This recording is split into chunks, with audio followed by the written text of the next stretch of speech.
നമസ്കാരം. തൊടിയിലെ ചെടിയിലേക്ക് എല്ലാവർക്കും സ്വാഗതം. ഇന്നത്തെ തൊടിയിലെ ചെടിയിലൂടെ പരിചയപ്പെടുത്തുന്നത് ചെറി. റോസേസിയ ഫാമിലിയിൽപ്പെടുന്ന ചെറിയുടെ ശാസ്ത്രീയ നാമം പ്രൂരസ് ആവിയം എന്നതാണ്. ഈജിപ്ഷ്യൻ രാജ്യങ്ങളാണ് ഇതിൻ്റെ ജന്മദേശമായി കണക്കാക്കുന്നതെങ്കിൽ കൂടെ ഇന്ത്യയിൽ ധാരാളമായി ഇത് നട്ടുവളർത്തുകയും വളർന്നു കാണുകയും ചെയ്യുന്നുണ്ട്. നട്ട് 3-ാം വർഷത്തിലാണ് ഇതിന് കായ്ക്കൾ ഉണ്ടാവുന്നത്. ഏകദേശം 4 മീറ്റർ വരെ ഉയരത്തിൽ പന്തലിച്ച് വളരുന്ന ഒരു കുറ്റിച്ചെടിയാണ് ഇത്. ഇതിൻ്റെ തടി ഇളം തവിട്ടു നിറത്തിലാണ് കാണപ്പെടുന്നത്. ഇലകൾ വളരെ ചെറുതും സമാന്തരമായി വിന്യസിച്ചിരിക്കുന്നവയുമാണ്. ഇതിൻ്റെ പഴം ചെറുപ്രായത്തിൽ ഇളം ചുവപ്പ് കലർന്ന റോസ് നിറത്തിലാണ് കാണപ്പെടുന്നത്. പാകമാകുമ്പോൾ ഈ പഴത്തിന് കടും ചുവപ്പ് നിറമാണ് ഉണ്ടാവുക. ഈ പഴത്തിൽ ഇളം പ്രായത്തിൽ വെള്ളനിറത്തിലുള്ള പാലും ഉണ്ടാവുന്നുണ്ട്. കരോണ്ടപ്പഴം എന്ന പേരിൽ അറിയപ്പെടുന്ന ഇത് മാർക്കറ്റിലെത്തുന്നത് സ്വീറ്റ് ചെറിയായാണ്. കൂടുതൽ പ്രോസസ്സിങ്ങിലൂടെയാണ് ഇത് സ്വീറ്റ് ചെറിയായി എത്തുന്നത്. ഇതിൻ്റെ പഴം പാകമാകുമ്പോൾ പറിച്ച് ചുണ്ണാമ്പ് വെള്ളത്തിലും പിന്നെ പഞ്ചസാര ലായനിയിലും ഇട്ടതിന് ശേഷമാണ് നമുക്ക് ബേക്കറികളിൽ ഇന്നും ലഭ്യമായിട്ടുള്ള ചുവന്ന നിറത്തിലുള്ള ചെറികൾ ഉണ്ടാവുന്നത്. വൈൽഡ് ചെറി, സ്വീറ്റ് ചെറി എന്നിങ്ങനെ 2 ഇനങ്ങളാണ് ഇവയ്ക്കുള്ളത്. ഇവയിൽ വൈൽഡ് ചെറിയിൽ കൂർത്ത മുള്ളുകൾ കാണപ്പെടാറുണ്ട്. മാംസളമായ ചെറിപ്പഴത്തിനുള്ളിൽ കാഠിന്യമുള്ള ഒരു വിത്ത് കാണപ്പെടുന്നു. ഈ വിത്ത് നീക്കം ചെയ്തതിന് ശേഷമാണ് ചെറിപ്പഴത്തെ പ്രോസസ്സിങ്ങിനായിട്ട് ഉപയോഗിക്കുന്നത്. ഇതിൽ ധാരാളം potassium, manganese, vitamin A, B എന്നിവ അടങ്ങിയിരിക്കുന്നു. കൂടാതെ ആൻറ്റി ഓക്സിഡൻറ്റുകളുടെ ഒരു കലവറ കൂടിയാണ് ചെറി.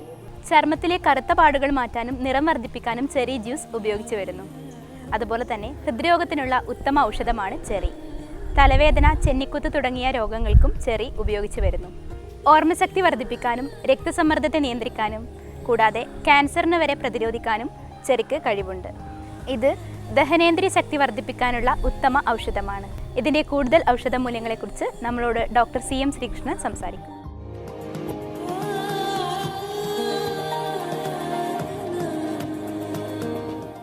ചെറി പഴം കാണാൻ തന്നെ നല്ല ഭംഗിയാണ്, നല്ല ചുവന്ന കളറിൽ.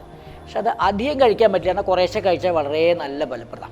ഇത് ഈ രുചി ഉണ്ടാക്കുന്ന ഒരു പഴമാണ്. അതായത് വിശപ്പ് രുചി ഇല്ലാത്ത ആൾക്കാർക്ക് ഈ ചെറിയുടെ സ്വരസ എടുത്തിട്ട് ഒരു 10 മില്ലി വീതം 2 നേരം കഴിച്ചാൽ 10 മിനിറ്റ് കഴിയുമ്പോഴേക്കും നല്ല രുചി ഉണ്ടാവും. അപ്പോൾ ഈ രുചിവർദ്ധനമാണ് ഈ ചെറി പഴം. പിന്നെ ഈ ഉറക്കമില്ലാത്ത ആൾക്കാർക്ക് രാത്രി കിടക്കുന്നതിൻ്റെ ഒരു അരമണിക്കൂർ മുമ്പ് ഈ ചെറിയുടെ സ്വരസം എടുത്തിട്ട് ഒരു 10 ml കഴിച്ച് കഴിഞ്ഞാൽ ഒരു 10 മിനിറ്റ് കഴിയുമ്പോഴേക്കും ഉറക്കം. പിന്നെ ഉറക്കമില്ലായ്മയ്ക്കും വളരെ നല്ലതാണ്. പിന്നെ ഈ കൊളസ്ട്രോളും BP ഉള്ള ആൾക്കാർക്ക് കഴിക്കാൻ പറ്റിയ ഏറ്റവും ഉത്തമമായ ഒരു ഔഷധമാണ്. ഔഷധം മാത്രമല്ല, ഇതൊരു ന്യൂട്രീഷനാണ്. ഇതിന് കൊളസ്ട്രോളിനെ കുറയ്ക്കാനുള്ള കഴിവുമുണ്ട് ചെറിക്ക്. അത് ആ ചെറി വളരെ നല്ലൊരു ദിവസേന ഒരു 4 ചെറി ദിവസേന കഴിക്കുന്നത് തന്നെ ശരീരത്തിന് ആരോഗ്യപ്രദമാണ്. പിന്നെ ഈ ചെറിക്കൊരു ഗുണമുള്ളത്, ഈ ഫേസ് പാക്കിൽ, അതായത് ഈ ഒരേ സമയം ഈ മുഖത്തുണ്ടാകുന്ന ഈ കരിമുഖം എന്നൊരു ഈ കരിമുഖത്തിന്, അതുപോലെ ചില ആൾക്കാർക്ക് ഈ മുഖത്തെ കറുത്ത പാടും കുഴിയോടുകൂടിയ കറുത്ത പാടിന് ഈ ചെറി അരച്ചിട്ട് വെണ്ണയിൽ ചാലിച്ചിട്ട് ഇട്ട് വെച്ച് 10 മിനിറ്റ് കഴിഞ്ഞ് ഇങ്ങനെ അടിച്ച് മാസേജ് ചെയ്താൽ മതി. അത് കുറച്ച് ദിവസം ചെയ്ത് കഴിഞ്ഞാൽ ഈ പാടും പോവും, ആ കുഴി നകന്ന് വരും ചെയ്യും.